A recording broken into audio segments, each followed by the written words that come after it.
Thank you for joining us for the webcast, Groundbreaking Employee Engagement and Brand Research with Kantar, TNS, and Second City Works, sponsored by Kantar, TNS.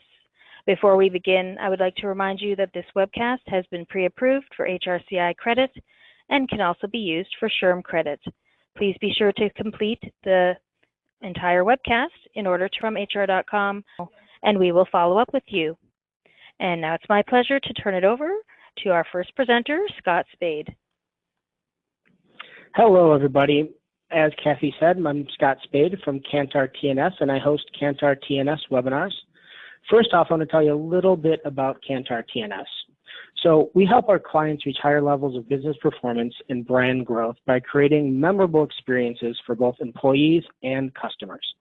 It is these experiences that lead to memorable employer and customer brand, which impacts business performance and growth. So how do we do that? Well, it starts with strategic listening and continuous improvement actions by both leaders and employees. I'll give you a quick example. At a recent engagement workshop in Chicago, I was talking with the director of HR from a retail organization. When I asked about their continuous listening measures, he said that they conduct routine new hire, engagement, and exit surveys. When I asked how they link those three sets of data, he simply said, "We don't." So Kantar TNS provides a comprehensive strategy along with employee and customer survey and reporting systems that are personalized to your organization's overall strategy and values. This customization allows our customers to measure the right areas, link the right data, and act on the right insights. We're passionate about seeing our clients engage their top talent, improve their customer experience, have fun at work, and grow their brand in an ever-changing world. So while you listen to our two presenters, Brittany and Kelly, today, I challenge you to consider two things. Number one, what are you doing to create memorable moments for both your employees and your customers? And number two, what continuous listening and improvement strategies do you have in place today? So while you ponder those two questions, I'd like to first introduce Dr. Brittany Aguilar.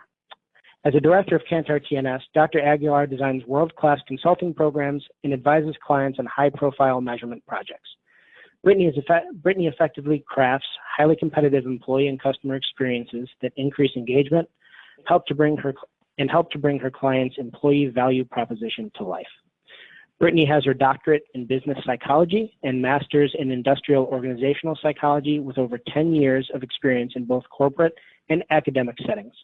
She teaches graduate level organizational attitudes and survey design, international human resources strategy, and organizational leadership.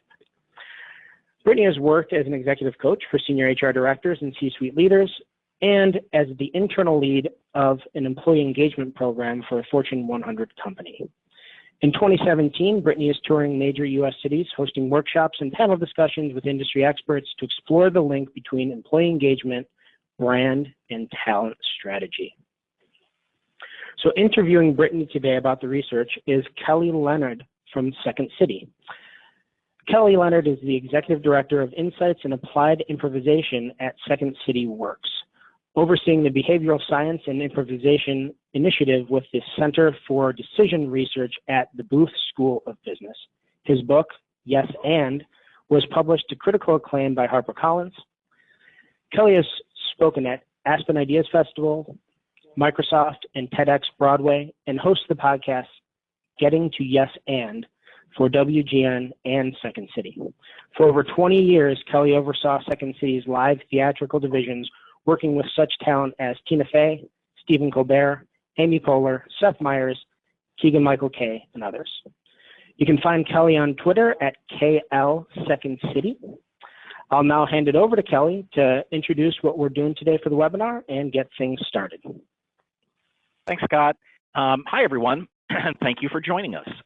Second City and Kantar TNS have done a lot of work together over the last few years, and we thought it might be an interesting kind of mashup to have me interview Brittany in the style of that weekly podcast that we do called Getting to Yes and.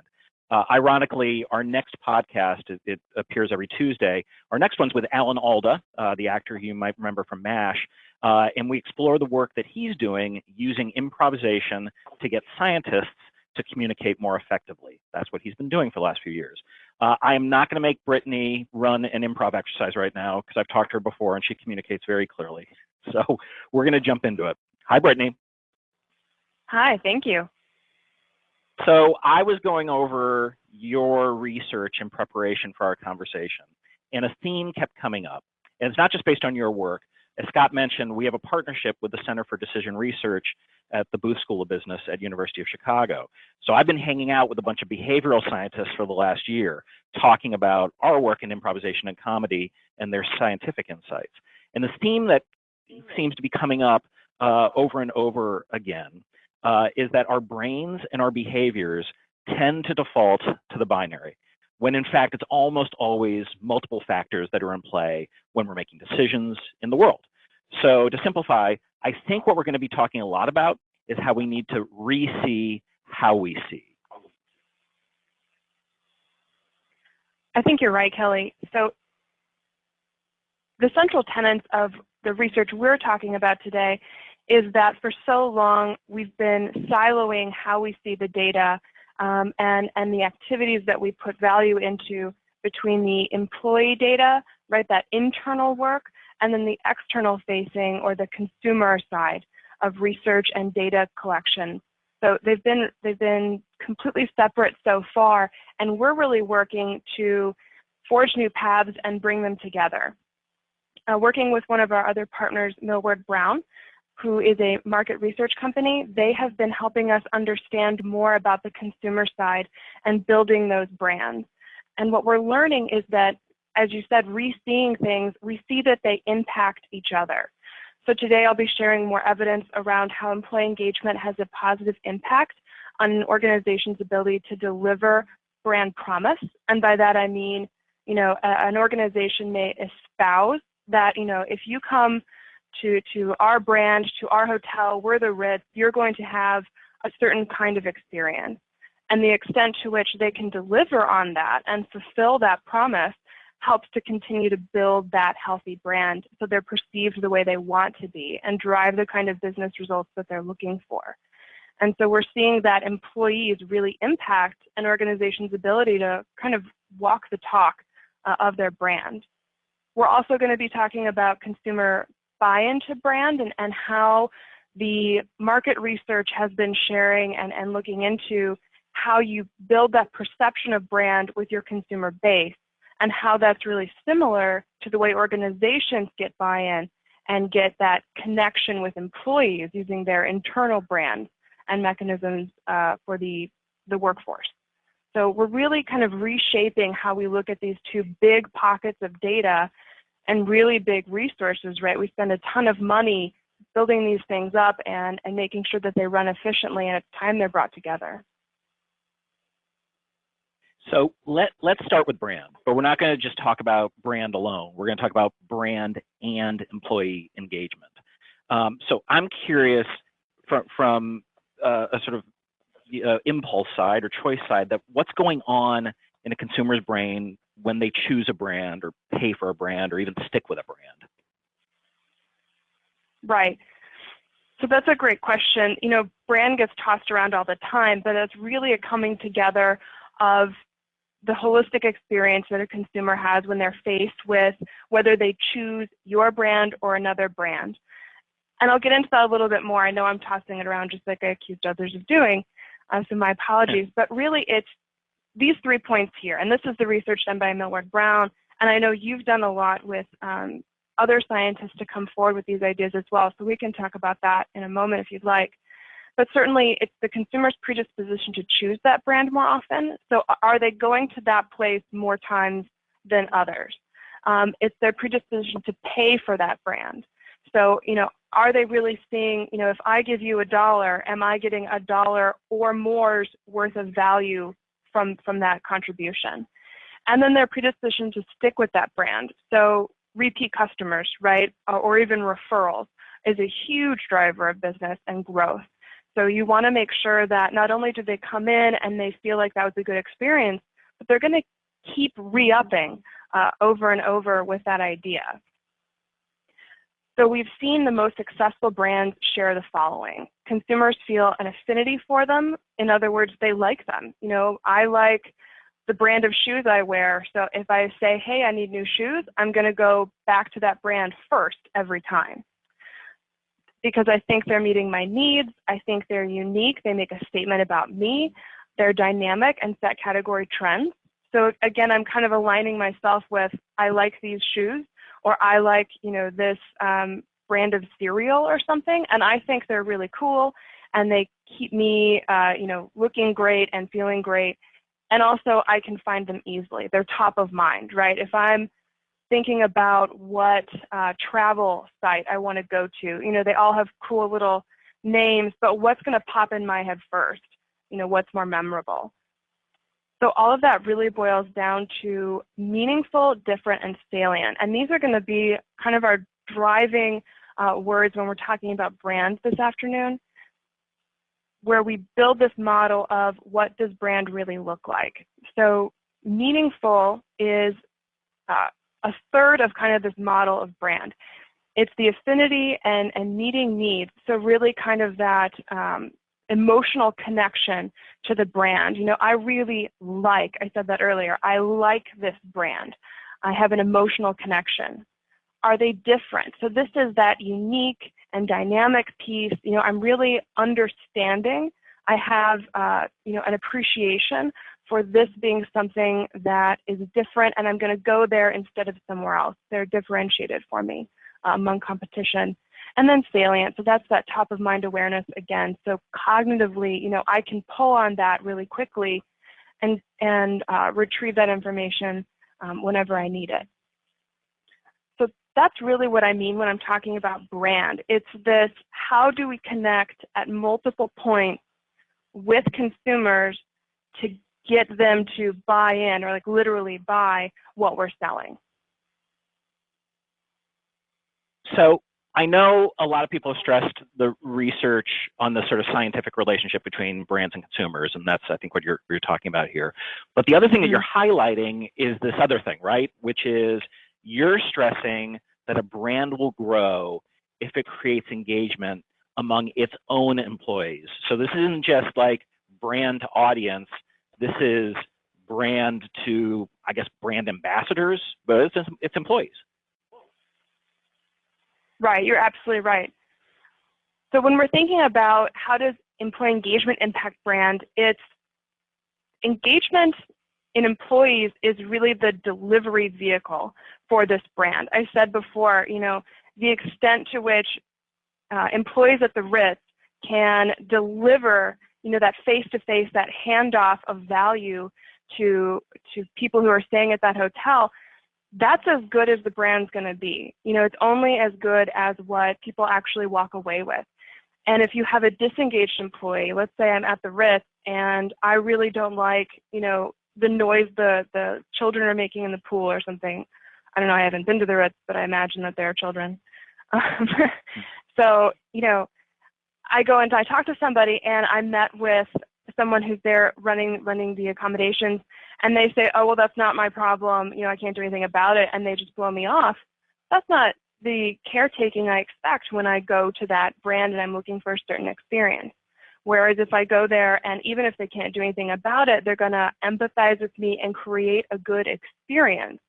They're still living into that brand. They're still driving that brand. And so engagement can really be the difference from the employee side on whether or not they're willing to make that brand difference, whether they're able to deliver on that, you know, not only say, I'm so sorry to hear that, but then also go out and do something. They're connected to their environment. They're able to make a difference.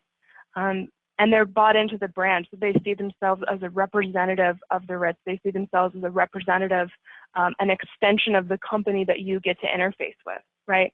So that engagement piece is really crucial for organizations fulfilling that brand promise and growing their brand in a healthy way.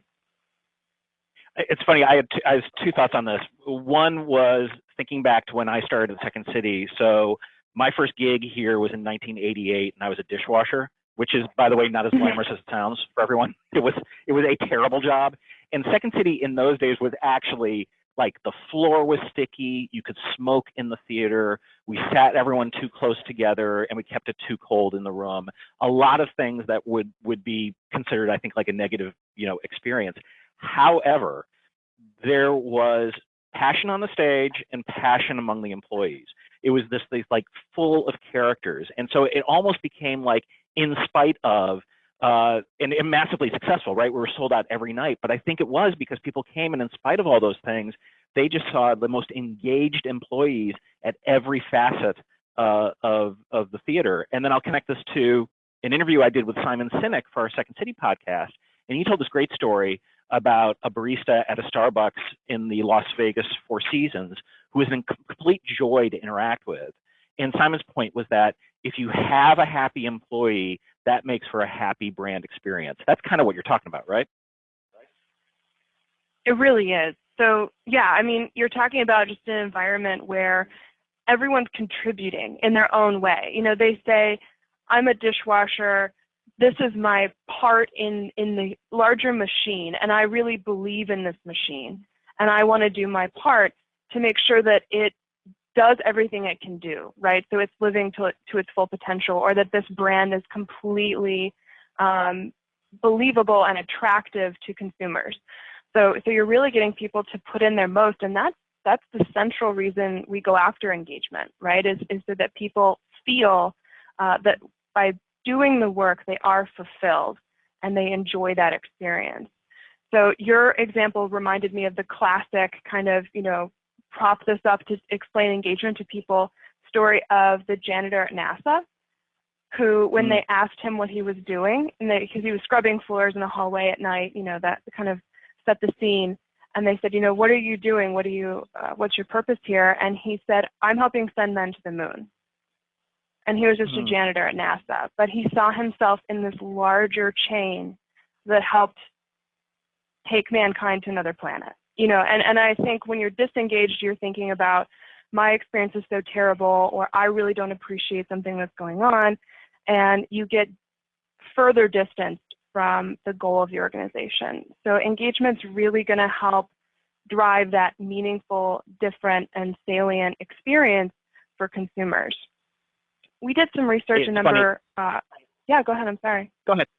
No. I was just going to say, those hierarchical sort of behaviors that we see a lot in business is sort of like everyone needs to know their, you say words like everyone needs to know their place in the business, and sometimes that has been said with a, you need to know your place, which is below me, or above someone, when in fact what you really want, you want everyone to have a sense of true ownership. So I think that idea that you sort of said of like, I have a role in sending these people to the moon, is so valuable and so purpose-driven for everyone in the organization.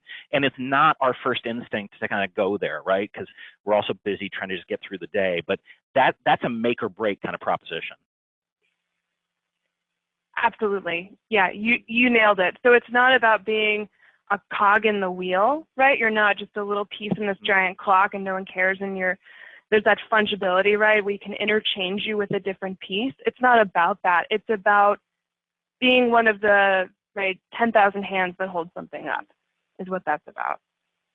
So again, giving to receive, giving of your time, giving of your energy to see something you care about grow and do well, and also be impactful to others. So maybe you love seeing people be with their families and spend time around the pool, and that's another reason you're an employee of the Ritz. So we did some research. Yeah, we did some research to see what were the top 5 reasons employees even become these brand ambassadors that you mentioned. And our top 5 really have to do with, they believe that the company brand sets them apart. Their work gives them a feeling of accomplishment. Their company is environmentally responsible. So we'll talk about, really feeling that they're part of something that's important. But the 2 I want to call out is, they trusted senior leadership, so they really bought into a vision that made sense to them. They saw this tone from the top happening, right, where they believe that what they're doing works. So, NASA leadership wants to send someone to the moon, I'm bought into that. But then also that they feel valued as an employee.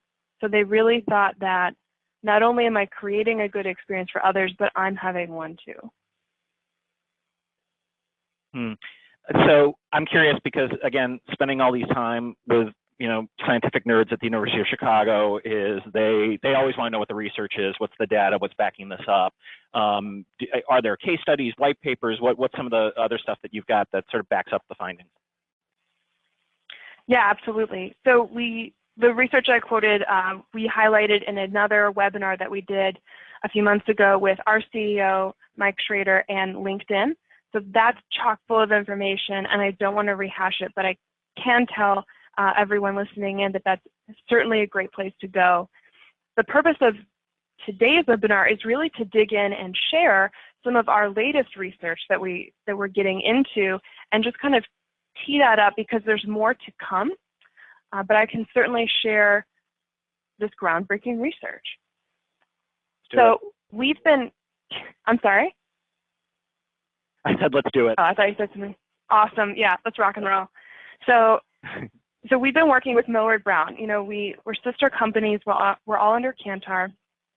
And we've been saying, for years, we've been saying that there's so many numbers, so much data, and so much value being driven by understanding employees and also by understanding consumers. And we've kind of been working next to each other, but not as with each other as we'd like. And we know there's value to be had there. So we started looking at, what's really making a difference. So we talked with Millward Brown and found research that they've been doing about what is driving that great brand experience for consumers. And they found that one of the major drivers, once they really dug into the data, was having this top line here, having a friendly and knowledgeable employee base was the largest indicator of whether consumers felt trust in the brand, right? So getting at that meaningful difference and exceeding expectations and feeling valued. So that's really interesting when you think about one of the key drivers of an employee feeling engaged and becoming a brand ambassador was feeling valued as an employee. And they're passing that feeling on to customers of feeling valued also. So it's really becomes this inclusive culture that permeates that kind of employee-customer barrier, if you want to think about it that way. So when we see findings like this, we get really encouraged to keep going, to keep finding that evidence of that relationship between employees and customers, because there's so much to be had there. And honestly, the research is lacking. When we were looking into what others had done in this field, in this area, there was some momentum about 10 years ago. And then, the recession happened, and I think it kind of fell off people's radar. But, meanwhile, all this value has been dormant. So we're picking it up again and getting involved here. So I'll Brittany, show you. Yeah. Great. Keep going. Okay. So having this friendly and knowledgeable staff in and of itself provided 5% lift in brand equity with customers. And that's that first bullet point here. And what I mean by that is it alone, having, if consumers said that, yes, the staff I interacted with were friendly and knowledgeable, that made a 5% difference in whether or not consumers or customers thought that that brand was worth it, thought that that brand was meaningful, right? They had a emotional connection with it. They felt that it was better or different, at least, from the other competitors out there, and that they would think about it again in the future. So just to provide a little visual here, let's say that all of these little boxes are the driver of what consumers of this organization feel, creates this sense of brand equity, right? Or this sense of this brand is worth it to me to be a consumer with this group. So things like has an appealing loyalty and rewards program. A lot of organizations have that. Is a brand I trust, is a leader in the business, caters to the needs of my group, right? And then other tangible things, faster service, exceeding expectations, makes me feel valued. So these are all questions that Millward Brown asked consumers of this product and this service from this organization. And by the way, this is an organization that we picked specifically for this research because we handle their engagement survey, so we know what their employee data says. And Millward Brown does their brand measurements, so we know what consumers are saying. So we can compare that data and really see how they're acting. So when we dug into this even deeper, and I apologize for all the lines here, it got a little more spiderwebby than interstate, but the little ribbons here indicate what the top drivers were. So when we looked at, okay, we ask all these questions, but what is really making a difference? What we found was the number one piece was over on the left of that having friendly and knowledgeable employees is what created a brand they trust. Even more so than the other kind of red lines that go to that, like having quality products, exceeding expectations, all those things went into creating a brand that they trusted, but more than anything, it was having friendly and knowledgeable employees. So if we unpack that a little bit, maybe you have high quality products and you have a process that lets customers really speed through that experience or exceed their expectations, that's great. But what happens if I go to the counter at a store and the person is just a monster to me, right? And they're so unhelpful and they create a bad experience. I'm going to remember that forever.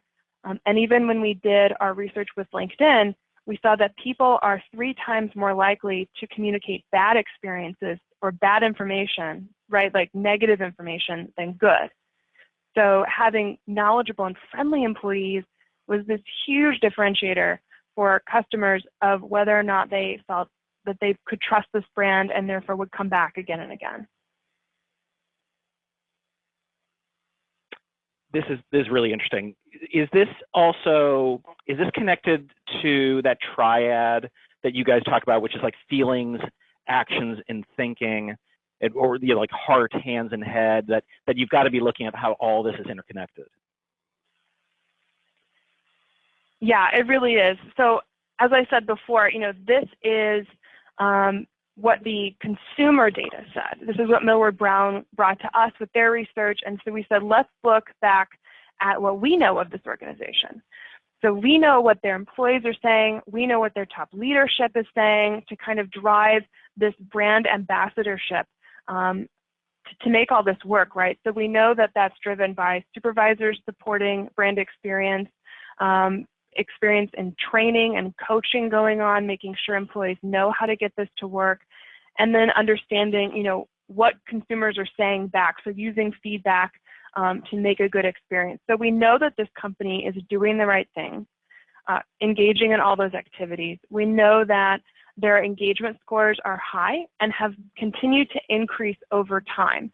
So when we look at this company with Millward Brown, we know that their brand has increased at the same rate. They've had the same kind of brand growth by all the different measures that they've had with engagements. There's a real connection there. I know that that's correlation, not causation. I'm a scientist, I get it.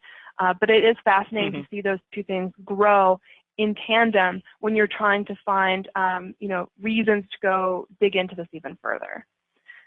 So thinking about phrase, that, I think that was. I was going to say, you use a phrase called winning the talent war, which I think is what that is, right? It is. So that's exactly what I'm getting into next. So thinking about our new offering. Yeah, and that's this triad thing. That's this whole, like, why are we looking at this model? Okay, Brittany, you've been talking ad nauseum about how brand is important and how employees are part of that kind of brand algorithm or formula of, okay, you have a great brand, that's awesome, you have a product that works, but you need employees to deliver it. So they're kind of a little truck at the end that's going out into the world and going to deliver this great value. And that's true, but that's not all. That's not the end of the story. So as we were working with Millward Brown, that's only half of it. So when we were working with Millward Brown and we're learning more about their model, and this is what we're looking at now, that meaningful difference salient, we're thinking, okay, so you're trying to use this term again, engage consumers by getting at their emotional needs. So that emotional affinity, reflecting thoughts that help decision making. So, oh, should I go to this brand? Yeah, I'm really pulled there. I really like it. It's attractive to me. Differentiation, so delivering on brand benefits others don't, standing out. being salient, so that cognitive piece, that awareness, top of mind, and also knowing that that is what you need. We're looking at this and seeing, this is so similar to our model of employee engagement, which I'll share now. Oops. My apologies, I hit the wrong button. We're back though. So this is our model here, and you'll see it's also 3 pieces. And we've got this head, heart, hands going on, which is the affective piece, the cognitive piece, and the action piece. So I'll walk us through this, and then I'll tie it back to the brand.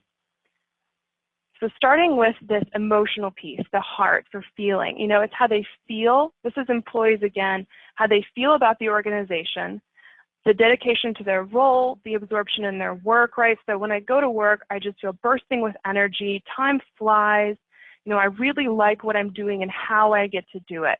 And they also trust the organization, right? They're part of this culture, and you talked about this, the culture at Second City, how everyone was, seeing how they fit into the full picture of how Second City works and why it's so magical. And so people are really feeling that and kind of feeding off that energy also to become or to be an engaged employee. The head part then is also this, how they think about the job. So they feel empowered. When I go into work, I know that I get to have some autonomy or some contribution to how my work gets done. I get to be my full self at work. And I also know that I'm rewarded. So it's a fair, it's an equitable experience. I know that what I'm doing is valued, and I'm going to be treated fairly and with respect. And then there's this third piece, this behavior, the practice of it. So not, I'm not sitting at home and thinking, oh, I like work, or, oh, I enjoy my work and I'm empowered by what I do, but I'm acting it. So that practicing of what's going on helps to build that esteem, build those feelings. And this is how not only do organizations engage employees, this is what it looks like to be engaged, but this is how we predict behavior, just like how Millward Brown is helping predict consumer behavior by looking at brand. So to kind of tie that together, we are looking at brand and how organizations pull in and draw in consumers by connecting to them emotionally and mindfully, and by being stand out within the market space, is really the same way that organizations are connecting and drawing in employees, right, in that space. So they're connecting to them emotionally and cognitively and making a difference for them on the internal side of the organization. All right, you're making me think of something. So the group that we work with at the Center for Decision Research at Chicago booth is run by Richard Thaler. Thaler wrote the book Nudge. He was also in the film The Big Short, throwing dice with Selena Gomez in the casino. Awesome. But this is making me think.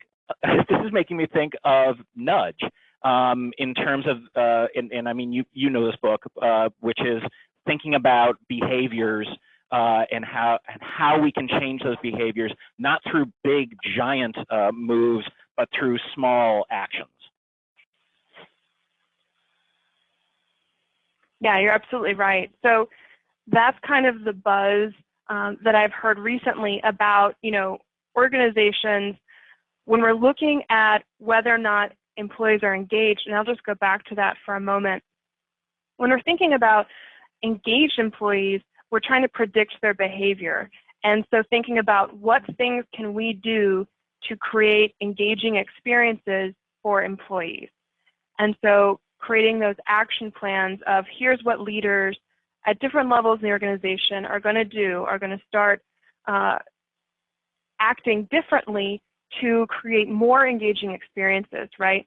So if that's senior leadership, creating more trust, if that's a supervisor, creating an open and communicative experience, whatever that looks like, how do you even get started on that? So maybe, you work with Kantar TNS and we help you design a survey that asks questions about communication or relationship with senior leadership or supervisor, and you get the results back and you say, okay, let's create an action plan around this to start getting better and engaging more of our employees. And sometimes those can be grandiose. That can be, okay, well, we're going to make employees happier by creating a more open culture. Okay, that's fine. That's a really good ambition, but that's very broad and it can be overwhelming and people may not know where to start. So to your notion of nudging, it's that you need to take steps. You need to start small, start tangible, digestible pieces of behavior change that incrementally and over time build to something that actually works and that is sustainable, right? So just like we want these enduring behaviors from our employees, we need to reinforce that also from the organization side, so this principle of nudge. And so to help with that, what we set up is more broken down action planning. We help provide, what's your first step going to be? Building in some accountability there as well. What's the first thing you need to do? Who are stakeholders you need to involve? So getting a more fleshed out action plan can help with that nudging. And then setting up like reminders for you. I have a friend who has a 14-year-old son and he's at the point where he wants more freedom, but he also needs to take on more responsibility to share that, right?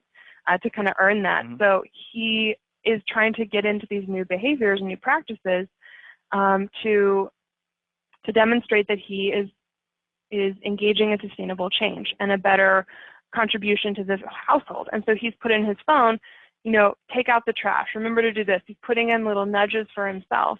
And then likewise, the organization or the household is rewarding him for those things. So going back to, rewards and driving behavior and motivation, they're providing positive feedback, positive reinforcement for when he completes those actions, like taking out the trash or cleaning up his room or rotating the laundry, whatever that looks like. That's I know interesting. you have some experience. Yeah. I was actually recalling an interview I did with Tina Seelig, who's a professor at Stanford, and she had a colleague who was looking to quit smoking, and he realized he needed to create a nudge for himself. So he basically changed his password on his computer to "I need to quit smoking." And that's a great example, and that's totally that hands piece, right? The act, the practice of it. That I will type, I need to quit smoking every time I need to access something important. And it just reinforces that this is what I do. And we know from, different psychological research, right, in that field, if it's like the foot in the door, if you do it and you are pursuing that behavior, you're engaging in that behavior, you're going to have so much dissonance, so much stress in your mind if you have to think, okay, I'm doing this thing, but I don't like this thing, or I don't believe in this thing, right? You have to kind of rationalize to yourself, okay, I'm doing this because I want to do it or because I know it's a good thing to do. And so when he's typing, I need to quit smoking, on some level, he's creating that buy-in for himself, that mantra, and building that foundation for actually being able to fulfill that. Here, I want to ask you one other thing too. You talked about, I saw in here the term maladaptive behaviors, if I'm saying that correctly. It's a big word. And I think I know what that is, but that's connected here too, right? It is. So when we're thinking about getting leaders and nudging them towards new behaviors, right, we're thinking about, we're wanting them to develop good behaviors. So new doesn't always mean good. It just means not like it was before. So when you're creating an action plan and thinking, what can we do to make this, because what we're doing wasn't working. So we need to do something else. And when they're creating those action plans and trying to engage in those behaviors, you want to make sure that you're doing the right things. And so maladaptive really means mal, which is the Latin root word for bad, right, or negative. So malice comes from that also. So a maladaptive behavior is a bad new behavior or a bad existing behavior, something that they do or that they created to adapt and survive in an environment that is bad now. So an example of that might be a leader who has come up through the organization because they were super assertive and always spoke their mind and was, kind of the loudest in the room, really making a difference at every turn, and that's why they kept getting promoted and got the visibility that they needed. And so that being kind of loud paid off for them, and so they created those behaviors and honed that skill.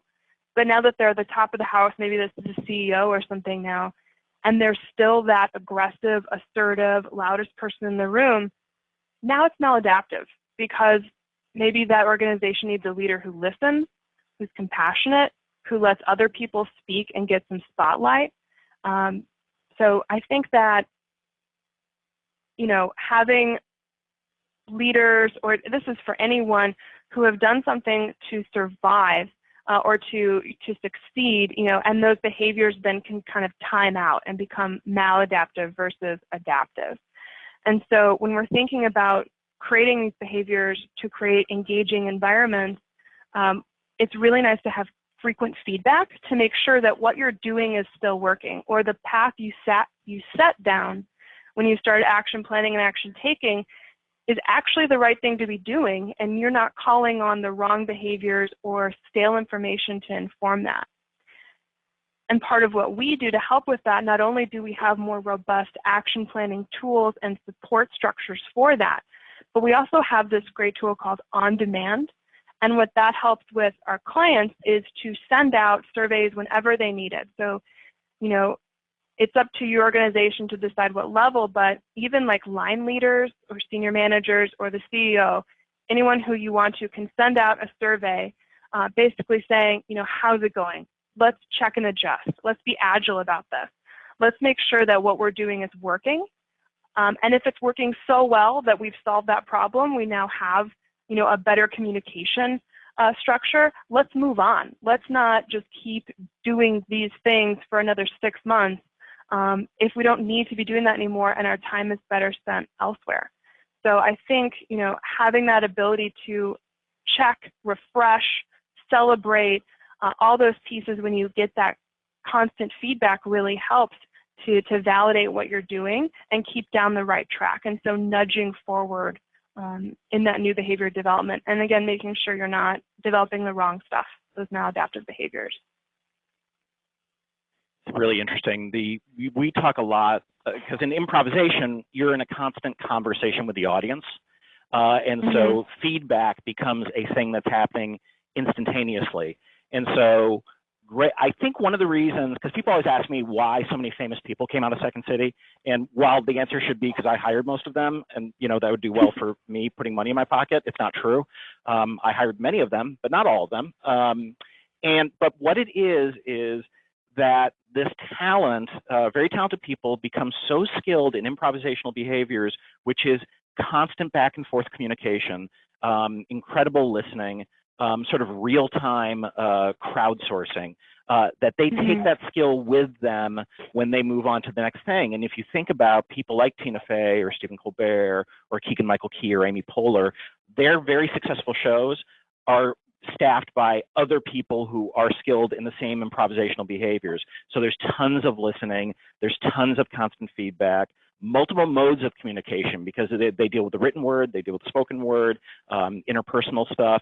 And it looks like what you guys are doing is combining the best of sort of your data understanding, but also your behavior understanding, and going back to a company and saying, hey, mesh all of this to get the most out of your people and to bring the greatest success to your own brand. That's absolutely right. So what I'm hearing from you is a couple different things, and I love it. So yes, and you're building not only a place where people are really successful because they have these really transferable skills and skills that feed into each other, or at least like areas of expertise, different expertise is in communication and performance and reading the room and reacting to the situation. All that's paramount. But also being in a community of talent where you can feed off of each other, and it's a good experience because it's not just a Tina Fey in a room of people who have no idea what she's doing, right? She needs that group, kind of that organism, to be as successful as possible. And so I think that really plays into this idea that talent draws talent. And so to be an employer of choice or a great place to work, and I'm doing air quotes, no one can see, but to be this great place to work, you need to be, as you said, winning that talent war. And so attracting employees to your brand or your employee value proposition. So basically, just like organizations say to consumers, come to Nike, not the other stores, because we do this for you. We're going to make you this kind of person.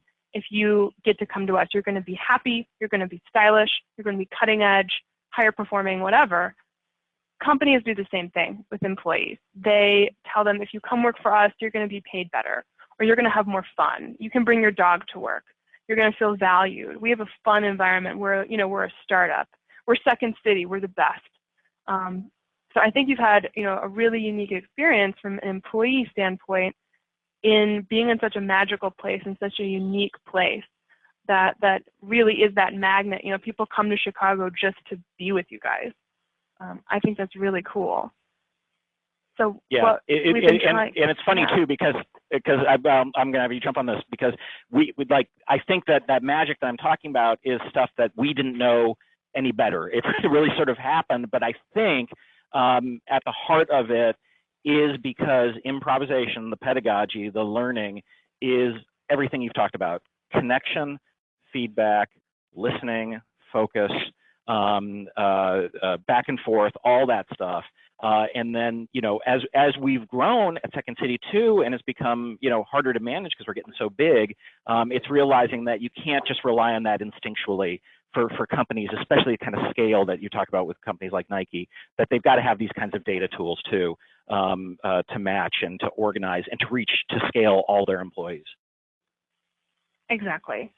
So you talked about, the thing I loved about what you said was, it's great to have that, but you need to crystallize it. You need to make that something you can actually capture and measure.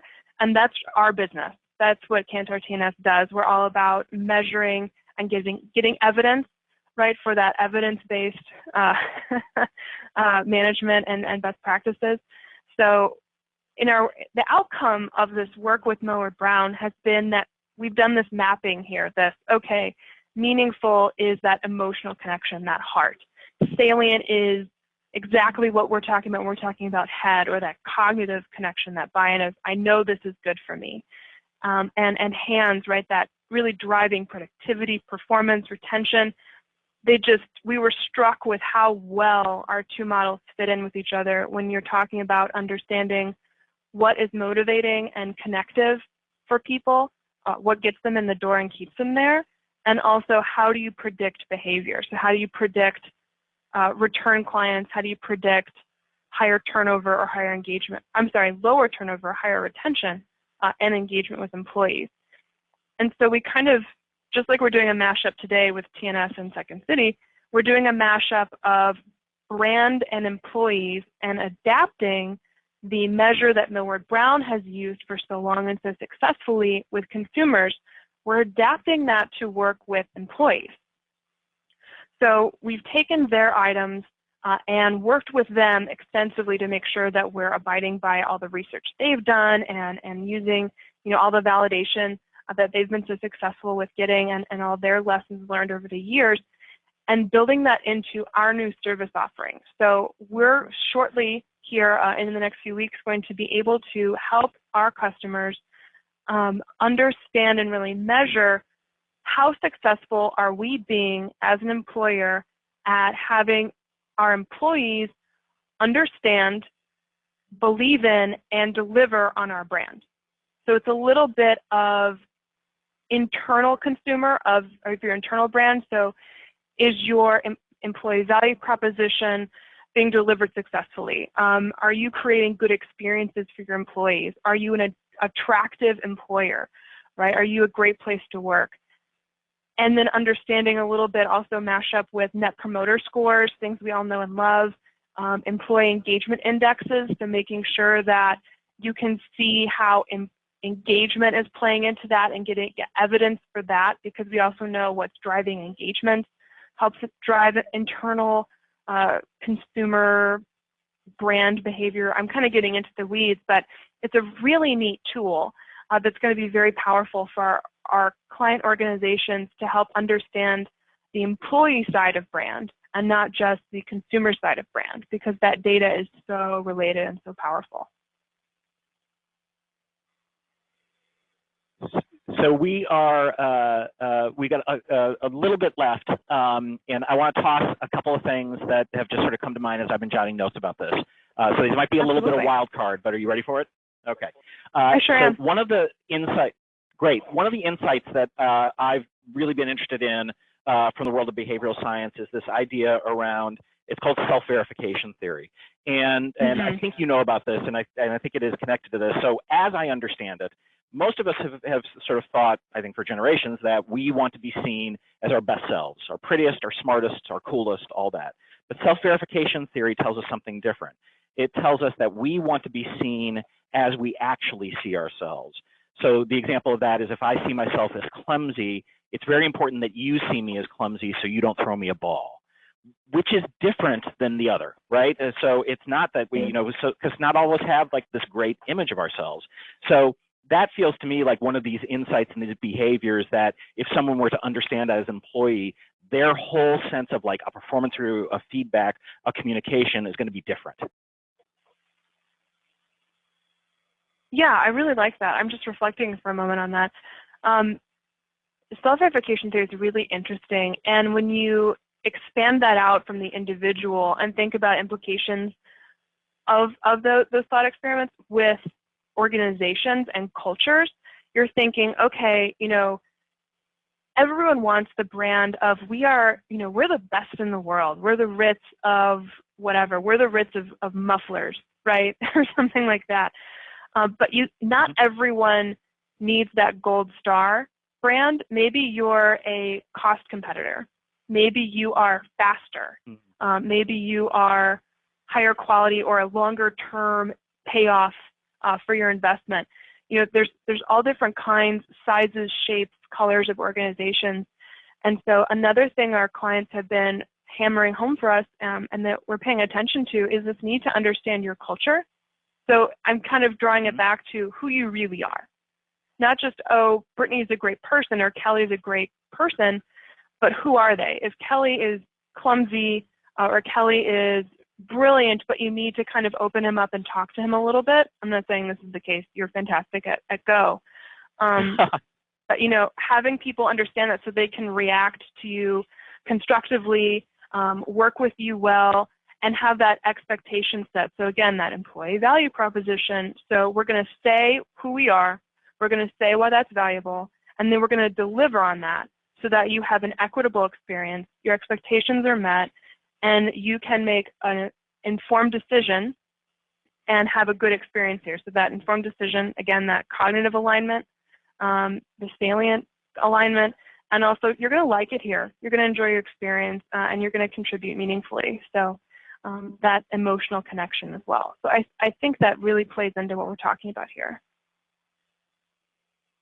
Yeah, and Scott, I know you're there to chime in on these questions, and I just saw one which was talking about the difference between employee brand and the employer brand, and I think that's kind of what you're talking about, is sort of stretching this thing out with self-verification theory, that as you build that out in these sort of concentric circles of audiences, they are all interconnected, and that's a really sort of interesting take that I hadn't thought about.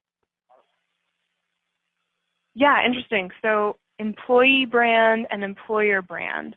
So I think that question's getting at employer brand is, the brand that they put out there externally. So what does it mean to be a consumer at Nike versus Right. the employee brand, or the brand they espouse to employers, like, okay, if you work at Nike, it means this other thing. And so, while they are related, this is a fun company, fun place to work. Why do I go shop at a certain store? It's because their employees are really fun, and they're having a great time, and I know they're being paid well. And that's a culture, it's a community I want to align myself with. I'm the kind of person who shops like at Trader Joe's or something. Interesting. Hey, Brittany, this has been a fantastic conversation. I think we're tying it up now. But thank you for allowing me to semi-understand the sciences in such a way as to keep the conversation going. But I think there's really valuable stuff and important stuff as well for businesses that need to grow in a very sort of everything's changing, and our understanding of how things are working are changing. And it sounds like this is just really valuable tools for moving brands forward and making for happier employees. Thank you, Kelly. Yeah, I love how we did this today. I'm so glad you joined us, because this really is an exploration. Like we've been talking about, the research here is not what we see in a lot of other areas of this field. We see a lot of really robust findings, but this is a little dark. It's a little gray. So we're bringing some light to this, and we're definitely going to keep the conversation going and bring our clients ways that they can understand it for themselves. Great, thank you. Hey, Scott, I'm going to have you wrap it up. Wonderful. Thanks, everybody, and thanks, Kelly and Brittany, for coming in today. Brittany, if you could switch to kind of our upcoming events, I'll announce those, and then we'll pass it back over. Be happy to. It should be. Yeah. Yeah, it's coming up. There we go. All right, so everybody, we have 2 events coming up, July 12th and 13th. We have another webinar, Continuous Listening and Action Planning, Surveying at the Right Time. And then also we will be in California on July 24th at the HCI Employee Engagement Conference. Brittany will be leading a client panel called Life in the Engagement Fast Lane, Breeze Through Crisis and Accelerate Your Investments. Brittany, if you could head to the next slide. There we go. With us will be representatives, client representatives from Hearthside, Enterprise Rent-A-Car, and Compass Group. So we're really looking forward to that.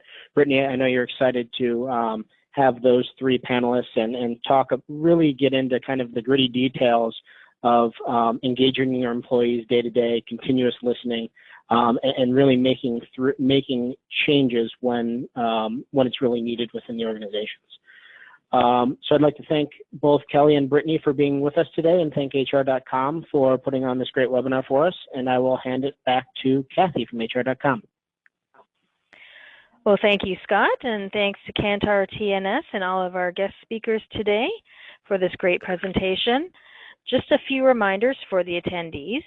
If you would like to view this webcast again, the archive recording will be available on site for up to 7 days. The slides are also available to download. Your webcast credits are stored in your HR.com account. Watch for your email to arrive within 1 to 2 business days. It will contain the certification credit information.